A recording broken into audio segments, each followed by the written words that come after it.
Olá! A gente ouve muito por aí que o islamismo é uma das religiões que mais cresce no mundo, né? Mas o que isso significa, assim, na prática? Quais são os números reais? E, mais importante, que tipo de impacto isso está gerando em lugares diferentes? Tipo, sei lá, Europa, Estados Unidos e, claro, aqui no Brasil. Pois é, nossa conversa hoje é justamente para isso. E um pouco além das manchetes, sabe? Fazer uma análise mais a fundo do material que a gente levantou. Vamos olhar os dados de demografia, tentar entender os efeitos na política, na cultura, que já estão rolando em alguns lugares, analisar também com um olhar mais crítico algumas narrativas que circulam e, principalmente, entender por que o Brasil parece ter uma história diferente nesse cenário todo. A ideia é clarear um pouco as coisas, usando as fontes que a gente tem. Exato. E para essa discussão a gente está se baseando em fontes bem sólidas, né? Tem os dados demográficos do Pew Research Center, que é uma referência global para mapear essas tendências. Também usamos análise de think tanks importantes como o Brookings Institution e o Migration Policy Institute, que focam muito nesses impactos sociais, políticos, principalmente lá fora, Europa, USA, e para o Brasil, claro, usamos os dados oficiais do IBGE, do Censo, que é a nossa principal fonte, e também informações de outras pesquisas, de associações. Perfeito. Então o roteiro é mais ou menos assim. A gente começa olhando os números lá na Europa e nos Estados Unidos. Depois a gente mergulha nos impactos políticos e culturais que são mais visíveis, especialmente na Europa. Aí a gente aborda aquelas narrativas mais, digamos, alarmistas sobre o assunto. E por fim a gente foca no Brasil para entender as particularidades daqui. Preparada? Preparadíssimo, vamos lá.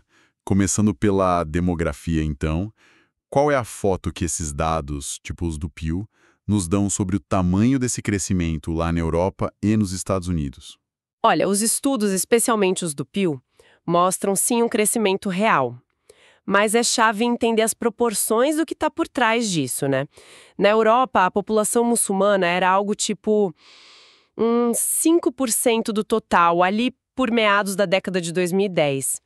As projeções, e isso depende muito da migração futura, né? Apontam para algo entre 7% e talvez 10% até 2050. O que puxa isso, basicamente, a migração de países de maioria muçulmana, claro, taxas de fecundidade que, historicamente, eram mais altas nesses grupos, embora as fontes mostrem que essas taxas também estão caindo, sabe? Estão convergindo em muitos lugares. E também uma população, em média, mais jovem. O que significa mais gente em idade de ter filhos. É um aumento percentual notável. Sim, mas assim, as projeções atuais, com base nas tendências que a gente vê, não sustentam aquela ideia de substituição demográfica iminente, sabe? Um termo que às vezes aparece. Agora, se a gente for para os Estados Unidos, a situação é um pouco diferente. Lá, as estimativas sobre o número absoluto de muçulmanos variam mais. O Pew estimou uns 3,4 milhões em 2017, o que dava tipo 1,1% da população americana. Análises mais recentes, tentando juntar várias fontes, sugerem números entre 3,5 e talvez 4,5 milhões. Isso mantém a proporção ainda baixa, né? Entre 1% e 1,3% do total. As projeções de longo prazo do Pew indicavam que poderia chegar perto de 2% até 2050. Então, é um crescimento que existe, é visível em algumas cidades, comunidades, mas no total do país ainda é uma parcela pequena. Certo. Então, os números confirmam está crescendo dos dois lados do Atlântico, principalmente por causa da migração e uma demografia interna ali, que ajuda. Mesmo com as taxas de fecundidade mudando, como você disse. Mas pelo que as fontes projetam, esse crescimento, apesar de real e perceptível, não indica uma virada demográfica radical, assim, para a maioria, no futuro próximo. Nem na Europa, nem nos Estados Unidos. A escala é importante aqui, né? E é justamente onde esse crescimento já é mais visível, mais consolidado, como em partes da Europa, que a coisa parece ficar mais complexa, politicamente tensa, não é? Quais são os efeitos políticos e culturais mais claros que as análises, tipo do Brookings, do Migration Policy Institute, destacam? Sem dúvida. Os impactos são vários e se conectam. Um dos mais óbvios que aparece sempre nessas análises é a polarização política que se intensifica. A maior visibilidade das comunidades muçulmanas, junto com eventos tipo a crise de refugiados de 2015 e 2016 na Europa, isso foi muito usado por partidos populistas de direita em vários países. As fontes mostram uma correlação, sabe? Onde tem mais preocupação pública real ou só percebida com imigração e com o Islã, esses partidos costumam ganhar mais votos. Eles usam discursos que muitas vezes ligam imigração a problemas sociais, de segurança, e às vezes são abertamente anti-islâmicos. E essa polarização fica só na política, nas urnas, ou ela vaza para o dia a dia, para a cultura? Vaza. E muito. Isso acaba alimentando debates culturais super acalorados. Por exemplo, a questão da laicidade. Aquele princípio de separar Estado e religião, que é forte em países como a França. Isso entra em choque com a expressão religiosa em público. Daí vem toda a discussão sobre usar símbolos religiosos como o véu islâmico, seja o hijab, niqab, burca. Mas não é só isso. As fontes falam de debates sobre oferecer comida halal em escolas, sobre construir novas mesquitas, sobre financiar associações religiosas e até sobre a formação de bairros com muitos imigrantes, levantando questões de integração versus segregação, sabe? Essas tensões geram respostas políticas diferentes. Umas tentam incluir e acomodar, outras vão na linha da restrição. E tem uma terceira camada bem delicada que é a da segurança e da estigmatização. Não dá para negar que os atos terroristas horríveis cometidos por uma minoria minúscula de extremistas que distorcem o Islã tiveram um impacto. Nossa. Devastador na percepção pública sobre o Islã e os muçulmanos em geral. Isso, segundo as fontes, alimenta a islamofobia e cria uma pressão enorme por políticas de segurança mais duras, mais vigilância, controle de fronteira mais rígido. Só que muitos analistas que aparecem nessas fontes alertam para um risco. Focar só na segurança, sem atacar as causas da radicalização que podem envolver exclusão social, econômica, discriminação, e sem investir de verdade em integração, pode ser um tiro no pé. Pode afastar ainda mais os jovens, criar um ciclo vicioso. A integração real é apontada como o caminho mais seguro a longo prazo. É uma teia bem complexa mesmo. Parece que a demografia, quando fica mais visível, age como um catalisador, né? Expõe e aumenta tensões que já existiam sobre identidade nacional, valores, o papel da religião e medos de segurança, claro. E as respostas, tanto políticas quanto sociais, variam muito, indo da tentativa de convivência até a rejeição. E nesse caldo todo, como as fontes mostram, surgem também aquelas narrativas mais fortes, falando em conquista demográfica ou até teorias como a da Eurábia. O que exatamente essas narrativas dizem e como as análises mais baseadas em fatos que a gente tem aqui desmontam essas ideias? Fascinante ver como o mesmo fenômeno, a mudança demográfica, pode ser lido de jeitos tão opostos. Existe sim um discurso que as fontes ligam a movimentos tipo counter-jihad e setores da direita mais radical na Europa e EU, que não enxerga a migração e as taxas de natalidade de muçulmanos como um processo social complexo. Vê como uma estratégia deliberada, quase uma arma numa suposta guerra cultural contra o Ocidente. A teoria da Eurábia, por exemplo, que ficou meio famosa, basicamente fala de uma conspiração secreta entre elites europeias e líderes árabes para permitir a imigração em massa e assim islamizar o continente aos poucos, sabe? Destruindo a cultura judaico-cristã. Agora, quando a gente olha a pesquisa acadêmica séria, as checagens de fatos rigorosas, as análises dos demógrafos que estão nas nossas fontes, o cenário é outro. Essas narrativas são, na grande maioria, classificadas como teorias da conspiração, desinformação ou, no máximo, interpretações muito exageradas e politicamente motivadas dos dados. A análise fria, com base em evidência, insiste numa diferença crucial. Uma coisa é ver uma mudança demográfica, um processo real, gradual, com várias causas, econômicas, políticas, sociais. Outra coisa, totalmente diferente, é dizer que essa mudança é um plano orquestrado, uma intenção hostil de guerra demográfica. Essa visão de guerra não tem base em fatos e é sempre desmentida por quem estuda o assunto objetivamente. Ou seja, o desafio é separar as coisas, né? Reconhecer a tendência demográfica real, que os números mostram, mas sem cair nessa de atribuir a ela uma intenção conspiratória que as evidências não confirmam. E imagino que as fontes mostrem como é difícil fazer essa distinção no calor do debate público, né? A linha entre observar um fato e interpretar de forma alarmista fica meio borrada fácil. Exatamente. A politização da demografia é um fenômeno poderoso e dificulta um debate mais racional sobre os desafios e oportunidades reais que essas mudanças trazem. Certo. Com todo esse cenário lá fora em mente, vamos trazer a conversa para cá, para o Brasil. O que isso tudo significa para a gente? Como o nosso cenário se encaixa ou talvez se desencaixa dessa dinâmica global? Aqui a história é bem diferente e as fontes destacam vários porquês.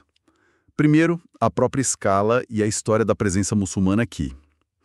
Ela é antiga, sim, ligada àquelas ondas de imigração do século XX, de sírios, libaneses.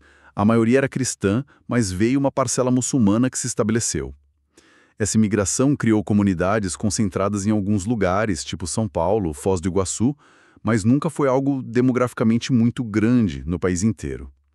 E aí a gente chega num ponto que as fontes destacam como bem curioso no Brasil: a incerteza gigante sobre os números atuais. O censo de 2010 do IBGE, que é nossa referência oficial, registrou só umas 35 mil pessoas que se declararam muçulmanas. Só isso. É um número muito, muito baixo. Por outro lado, as estimativas que vêm de associações islâmicas, de pesquisadores da área, de outras fontes não oficiais, variam demais, de algumas centenas de milhares até projeções bem otimistas de 1 milhão, talvez 1,5 milhão de fiéis. Essa diferença é brutal, é um ponto-chave. Nossa! Mas essa diferença é gigantesca mesmo. O que as fontes sugerem para explicar um abismo tão grande entre o censo oficial e essas outras estimativas? Olha, tem várias hipóteses que o pessoal levanta. Pode ser subdeclaração no censo, gente que é muçulmana na prática, mas não se identifica assim na pesquisa por algum motivo. Pode ter um número crescente de brasileiros que se converteram ao Islã, que talvez o censo não pegue tão bem. A chegada de imigrantes mais recentes de países muçulmanos também conta. E, claro, as metodologias podem ser diferentes, né? O censo pergunta direto religião. Estimativas de associações podem incluir familiares, gente que frequenta só de vez em quando. Mas o ponto central que as fontes reforçam é: mesmo se a gente pegar a estimativa mais alta, essa de 1,5 milhão, isso ainda seria menos de 1% da população brasileira total. Ou seja, em qualquer cenário realista, com base no que a gente tem de informação, é uma minoria demográfica bem pequena. E isso conecta com outro fator que diferencia o Brasil: a nossa paisagem religiosa. Ela é predominantemente cristã, de forma esmagadora. Os dados mais recentes do censo 2022, que saíram em 2025, segundo as fontes, confirmam o catolicismo ainda é o maior grupo, apesar de estar caindo percentualmente ali na casa dos 56,7%. E o crescimento dos evangélicos continua forte e vigoroso, chegando a uns 26,9%. Esse cenário, com esses dois blocos cristãos enormes que juntos passam de 80% da população, deixa, numericamente falando, muito menos espaço para outras religiões, como o islamismo, terem aquele crescimento percentual rápido ou o impacto demográfico parecido com o que a gente vê em países europeus que são mais seculares ou têm outra diversidade religiosa. E por último, um fator que as fontes sobre o Brasil de hoje não podem ignorar: a influência política crescente e já consolidada dos grupos evangélicos. O peso da bancada evangélica no Congresso, a capacidade de mobilização deles, a influência na agenda pública, nos debates de costumes, valores, é imenso. Isso cria um contexto onde pautas importantes passam muito pelo filtro dos interesses e visões desse grupo, o que na prática torna bem mais difícil para grupos religiosos muito menores, como a comunidade muçulmana, terem o mesmo tipo de impacto político ou cultural que a gente vê, sei lá, em debates na França ou na Alemanha. Entendi. Então a realidade brasileira é moldada por uma combinação única de fatores. Uma base demográfica muçulmana pequena, historicamente, e com números atuais bem certos. Um domínio absoluto do cristianismo católico e evangélico, no cenário religioso e uma influência política e evangélica muito forte que meio que define o tom dos debates públicos. Tudo isso junto cria uma dinâmica totalmente diferente da europeia. O crescimento, aqui, mesmo que exista, tem um impacto social e político bem mais limitado. E olhando o quadro geral, elas ajudam a gente a resumir os fatores-chave que moldam esse crescimento muçulmano no mundo, mostrando que não é algo uniforme, né? A migração é talvez o fator mais dinâmico, mais imprevisível. Depende de crise, de economia, de política de visto. A fecundidade ainda influencia, mas as taxas de natalidade estão caindo na maioria dos países de origem e tendem a se aproximar das taxas locais nos países de destino com o tempo. A questão da conversão versus secularização também é complexa. Tem gente se convertendo ao Islã, sim, mas também tem um movimento importante, principalmente entre jovens no Ocidente, de deixar a religião ou se identificar como sem religião. E como a gente viu no caso do Brasil, a cultura religiosa e o contexto político local são decisivos no jeito como a sociedade absorve ou reage a essas mudanças. Diante dessa complexidade toda, as fontes que a gente analisou meio que concordam em algumas conclusões ou recomendações importantes. Primeiro, a necessidade de abordar o tema com base em dados e evitar narrativas de conspiração. Misturar demografia com supostas intenções políticas de guerra ou conquista é problemático e geralmente não se sustenta nos fatos. As políticas públicas precisam se basear na realidade, não em alarmismo. Segundo, a importância das políticas de integração e cidadania. Onde existem desafios de convivência, como na Europa, as evidências sugerem que respostas focadas só em segurança ou exclusão não bastam e podem até piorar as coisas.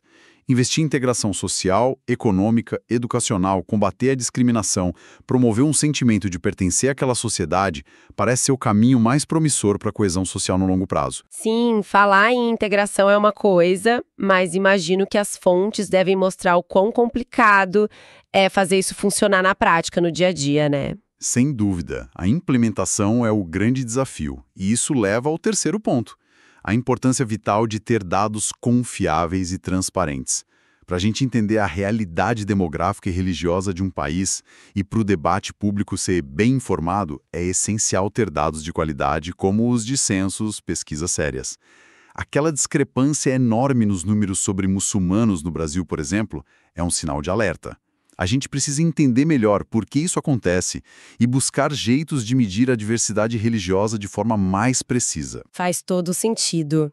Então, para a gente fechar nossa análise de hoje, vimos que sim, o islamismo cresce no mundo, mas essa é uma história com capítulos bem diferentes.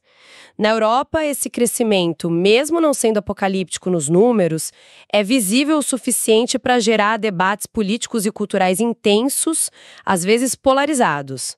Nos Estados Unidos, o crescimento existe, é notável em algumas comunidades, mas o impacto percentual no geral ainda é limitado. E no Brasil, bom, aqui o cenário é bem outro, marcado por uma comunidade muçulmana historicamente pequena, uma incerteza enorme sobre o tamanho real dela hoje e um contexto religioso e político dominado pelo cristianismo, especialmente pela força evangélica que cresce. E fica o recado importante das fontes.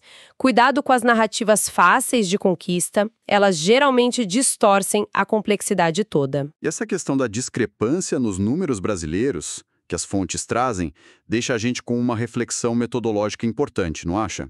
Mostra como pode ser difícil contar direito as minorias religiosas em pesquisas grandes e como essa dificuldade pode, por si só, influenciar a percepção pública, talvez fazendo parecer maior ou menor do que realmente é.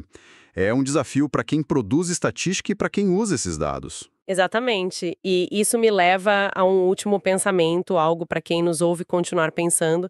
A gente viu como lá fora a visibilidade crescente de uma minoria religiosa pode virar um foco de polarização política. Considerando a paisagem religiosa e política tão particular do Brasil, com essa maioria cristã consolidada e a forte influência evangélica, como será que a nossa sociedade reagiria se, hipoteticamente, outros grupos religiosos, minoritários, não precisam ser muçulmanos, podem ser outros, começassem a crescer de forma mais significativa e visível no futuro? Que tipo de debates, tensões ou talvez até novas formas de convivência poderiam surgir nesse cenário, considerando a nossa configuração social e política atual? Fica aí a provocação para a gente pensar além do que a gente discutiu hoje.